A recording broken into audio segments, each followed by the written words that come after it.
Lady Aghori ముందు చెప్పినట్లుగానే తిరిగి తెలంగాణలో అయితే అడుగుపెట్టడం జరిగింది. అంటే పోలీసులు ఆమెని బోర్డర్ దాటించిన విషయం అయితే తెలిసిందే.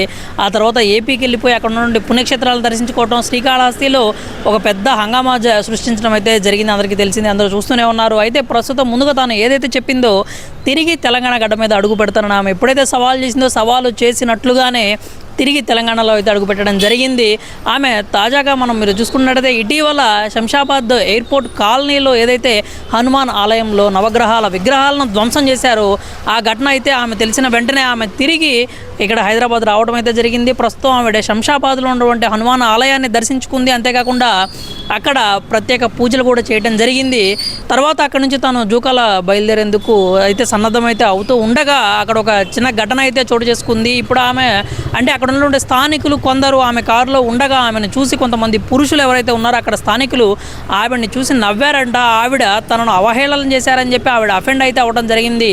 కారులో కూర్చొని అసలు నేను మీకోసం పోరాడుతుంటే, నేను ఏదైతే సనాతన ధర్మం కోసం పోరాడుతున్నానో ఈ సమాజంలో మహిళల మీద జరుగుతున్నటువంటి అఘాయిత్యాలు, అకృత్యాలు ఏవైతే ఉన్నాయో వాటికి సంబంధించి వ్యతిరేకంగా నేను పోరాడుతున్నానో అలాంటిది నన్ను చూసి మీరు అవహేళన చేస్తారా, నన్ను చూసి మీరు నవ్వుతారా అంటూ ఆవిడైతే ఫీల్ అవ్వటం అయితే జరిగిందంట. అందుకనే అక్కడ నుంచి నేను కదిలేది లేదు అని చెప్పి కారులోనే కూర్చొని పైగా తాను అక్కడే ఆత్మార్పణ చేసుకుంటానని కూడా స్టేట్మెంట్స్ అయితే ఇవ్వడం జరిగింది. గతంలో కూడా అఘోరి ఆత్మార్పణకు సంబంధించి మనం వ్యాఖ్యలు చేయడం చూసాము. ఆ సమయంలోనే ఆవిడని పోలీసులు అయితే నిర్బంధించి ఆమె స్వగ్రామంలో ఆమె ఇంటిలో వాళ్ళ తల్లిదండ్రుల దగ్గర అయితే ఒక 3 రోజులు ఉంచడం జరిగింది. ఆ తర్వాత అక్కడ నుంచి నేరుగా బోర్డర్ దాటించేసి మహారాష్ట్ర బోర్డర్ సమీపంలో అయితే ఆవిడని వదిలిపెట్టడం జరిగింది. ఆ తర్వాత ఆవిడ అటు నుంచి ఏపీ వెళ్ళిన విషయం కూడా అందరికీ తెలిసిందే. ఇప్పుడు మళ్ళీ తెలంగాణకు తిరిగి వచ్చి హైదరాబాద్లో ఈ హనుమాన్ ఆలయం ఏదైతే అక్కడ నవగ్రహాల విగ్రహాలు ధ్వంసం జరిగిందో అక్కడికి వెళ్ళి ప్రత్యేక పూజలు చేయడమే కాకుండా అక్కడ స్థానికులు ఆమెను అవహేళన చేశారని చెప్పి ఆమె మనస్తాపానికి గురయ్యి ఇప్పుడు ఇక్కడే నేను ఆత్మార్పణ చేసుకుంటాను అంటూ ఆవిడ కారులో కూర్చోవడం అయితే జరిగింది. ఆమె కేవలం మాటలు మాత్రమే అనడం కాకుండా ఆమె దగ్గర ఉన్నటువంటి లైటర్ ఒకటి ఉంటే అది తీసుకొని ఆమె దగ్గర ఉన్నటువంటి అగరబత్తీలోకి తీసుకొని కొన్ని అగరబత్తీలను అయితే వెలిగించి తన పక్కన ఎప్పుడూ కూడా ఒక పెట్రోల్ క్యాన్ అయితే రెడీగా ఉంచుకుంటుంది. ఎందుకంటే ఆమె ఏ సమయంలో ఎంత దూరం వెళ్ళాలో తెలియదు కాబట్టి ఏదైతే ఆ సేఫ్ సైడ్ పెట్రోల్ క్యాన్ పెట్టుకుంటుందో గతంలో కూడా మనం చూసిన శ్రీకాళహస్తిలో అదే పెట్రోల్ క్యాన్ నిండా ఉన్నటువంటి పెట్రోల్ తీసుకొని తన ఒంటి మీద కారు మీద పోసుకోవడం జరిగింది. ఇప్పుడు అదే పెట్రోల్ క్యాన్ తన పక్కన పెట్టుకొని ఈ అగరబత్తీలను ఏదైతే ఉంటే వెలిగించి ఆ మంట కూడా పెట్రోల్ క్యాన్ దగ్గరకు పెట్టి నేను ఇక్కడే ఆత్మార్పణ చేసుకుంటానంటూ కూడా అందరినీ భయభ్రాంతులకు గురి చేయడం అయితే జరిగింది. ఆ 4 మిర్రర్స్ కూడా అంటే కారు మొత్తం కూడా లాక్ చేసుకొని ఆ అగరబత్తీలు వెలిగించుకొని ఎలా కూడా అంటే బయట గాలి లోపలికి కానీ లోపలికి గాలి బయటికి వచ్చే ప్రసక్తే లేకుండా అగరబత్తీలు కూడా అన్నీ వెలిగించుకొని ఆమె లోపలే కూర్చోవడం జరిగింది.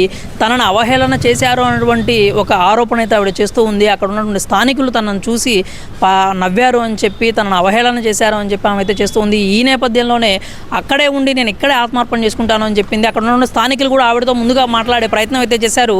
ఏదైతే ఈమె ఇక్కడ ఈ ఎయిర్పోర్ట్ కాలనీలో హనుమాన్ ఆలయం దగ్గర కావచ్చు లేదంటే జూకాలలో కావచ్చు ఆత్మార్పణ చేసుకోవడానికి నేను సిద్ధంగా ఉన్నానని ఆవిడైతే చెప్పింది. అంతే తర్వాత మీడియాతో కూడా మాట్లాడడం జరిగింది. మీడియాతో మాట్లాడుతున్నప్పుడు కూడా ఆమె ఏమనిందంటే నేను కేదార్నాథ్లో ఉన్నటువంటి నా గురువు గారికి నేనైతే చెప్పడం జరిగింది, నేను ఆత్మార్పణ చేసుకోవడానికి సిద్ధంగా ఉన్నాను, నేను ఏ క్షణమైన ఆత్మార్పణ చేసుకుంటాను, అందుకు నేను సిద్ధంగానే ఉన్నాను, సనాతన ధర్మాన్ని కాపాడటానికి నా ప్రాణత్యాగం చేయడానికైనా కానీ నేను వెనకాడినంటూ మరోసారి స్పష్టం చేశారు. మరోసారి స్పష్టం చేయడం మాత్రమే కాకుండా తన గురువు గారికి ఆత్మార్పణకు సంబంధించినటువంటి అంటే రిక్వెస్ట్ కూడా పెట్టుకున్నాను నేను. ఆయన ఎప్పుడైతే ఆర్డర్ ఇస్తారో సరే నువ్వు ఆత్మార్పణ చేసుకో అని చెప్పి ఆయన ఆర్డర్ కనుక ఇచ్చిన వెంటనే నేను ఎక్కడ ఉంటే అక్కడ ఆత్మార్పణ చేసుకుంటాను అని చెప్పి ఆవిడైతే వ్యాఖ్యలు చేయడం జరిగింది. అంతేకాకుండా ప్రస్తుతం ఆమె ఏంటంటే ఆమెను చూసి నవ్వారు అని చెప్పి ఆవిడ ఇప్పుడు అక్కడ కూర్చొని అంటే అక్కడ నుంచి అంటే ముందు హనుమాన్ ఆలయంలో ఏదైతే పూజలు చేసుకొని వచ్చి కారులో ఎక్కితే పోలీసులు కూడా ఆమె అక్కడి నుంచి వెళ్ళిపోతుంది అనుకున్నారట. కానీ కారును మాత్రం రోడ్ సైడ్ పక్కకు పెట్టేసి అక్కడే ఉండి ఆవిడ ఇలాగ అగరబత్తులు వెలిగించుకొని లాక్ చేసుకొని కారు కూర్చోవడం అయితే జరిగింది.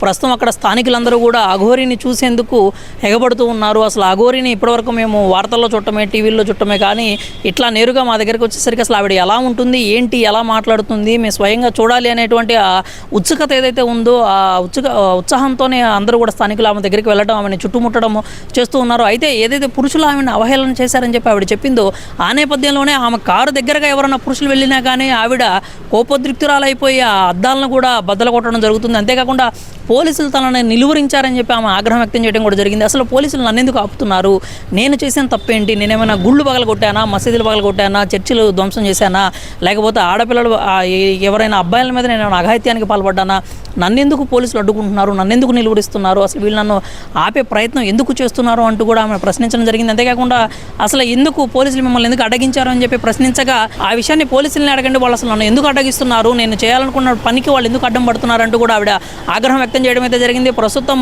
శంషాబాద్లోని ఎయిర్పోర్ట్ కాలనీలో ఒక ఉద్రిక్త వాతావరణం అయితే నెలకొంది. అక్కడ ఎవరైతే అక్కడ గుమిగూడుతూ ఉన్నారో ఆ స్థానికులను అయితే పోలీసులు చెదరగొట్టే ప్రయత్నం చేస్తున్నారు. ఎవరు కూడా ఆ కారు దరిదాపుల్లో కూడా ఉండకుండా ఉండేలా పోలీసులు అయితే జాగ్రత్త పడుతున్నారు. ఎందుకంటే ఆమె పక్కనే ఉన్నటువంటి పెట్రోల్ క్యాను, అంతేకాకుండా ఆమె చేతిలో ఉన్నటువంటి అగరబత్తీలు కావచ్చు, ఎప్పుడు ఏ క్షణంలోనైనా కానీ ఏ ప్రమాదమైనా జరిగేటువంటి ఆస్కారం అయితే ఉంది. ఆ నేపథ్యంలోనే పోలీసులు ఆ కారు దగ్గరలో కూడా ఎవరిని ఉండకుండా ఉండేలాగా వాళ్ళైతే చూసుకుంటున్నారు. అక్కడ ఉన్నటువంటి స్థానికులను చెదరగొట్టడం జరిగింది. ఎవరు కూడా ఆ కారు దరిదాపుల్లో ఉండకుండా ఉండే ప్రయత్నాలు అయితే పోలీసులు తీసుకుంటూ ఉంటున్నారు. కానీ ఆ అఘోరి మాత్రం అక్కడి నుంచి కదిలే ప్రసక్తి అయితే కనిపించడం లేదు. ఎందుకంటే తననే అవహేళన చేశారనేటువంటి ఆరోపణ అయితే ప్రధానంగా చేస్తూ ఉంది. అక్కడ ఉండే స్థానికులు కూడా కొంతమంది ఏదైతే ఉన్నారో ఆమె చర్యలు చూసిన తర్వాత కొంచెం దిగ్భ్రాంతికి గురవడం జరిగింది. ఒక అఘోరి ఇలా చేస్తుందా అని చెప్పి, అంతేకాకుండా ఆ కారు దగ్గర కూడా ఎవరు వెళ్ళొద్దు అని చెప్పి వాళ్ళే చెప్పుకోవడం జరిగింది. ఎందుకంటే ఎప్పుడు ఏం జరిగిద్దో ఎవరు చెప్పలేరు. ఆవిడ కావాలని చేసినా అనుకోకుండా చేసిన అక్కడ ఉండే పెట్రోల్ కనుక ఏదైనా ఈ నిప్పురవ కానీ తగిలితే అక్కడ ఆ కారు కావచ్చు, అక్కడ ఉన్నటువంటి అఘోరి కావచ్చు, కారులో ఉన్న అఘోరి కావచ్చు, లేదంటే ఆ చుట్టుపక్కల ఉన్నటువంటి స్థానికులకు కూడా ఊహించని ప్రమాదం జరిగేటువంటి ఆస్కారం అయితే ఉంది. అందుకనే స్థానికులు కూడా ఎవరు ఆ కారు దగ్గర ఉండకుండా పోలీసులు అయితే జాగ్రత్తలు తీసుకుంటున్నారు. అక్కడ నుంచి ఆవిడ జూకాల వెళ్తానని చెప్పింది. మరి అక్కడికి వెళ్తుందా, లేకపోతే ఇక్కడే ఉండి సాయంత్రం ఇక్కడే ఉండి ఆమె నిరసన అనేది తెలియజేయడం జరుగుతుందా, లేదంటే పోలీసులు ఆమెను అక్కడ నుంచి గతంలో అయితే జస్ట్ నిర్బంధించారు, ఈసారి ఏమన్నా ఆమెను అదుపులోకి తీసుకోవడం లేదంటే అరెస్ట్ చేయడం లాంటివి ఏమైనా చేస్తారా, మరోసారి బోర్డర్ దాటించే ప్రయత్నం చేస్తారా అనే విషయాలు అయితే తెలియాల్సిందే. ప్రస్తుతం మాత్రం శంషాబాద్ ఎయిర్పోర్ట్ కాలనీలో అయితే హై టెన్షన్ వాతావరణం నెలకొని ఉంది. అఘోరి చేసిన పనికి అక్కడ ఉన్నటువంటి స్థానికులందరూ కూడా దిగ్భ్రాంతికి గురవడం జరిగింది.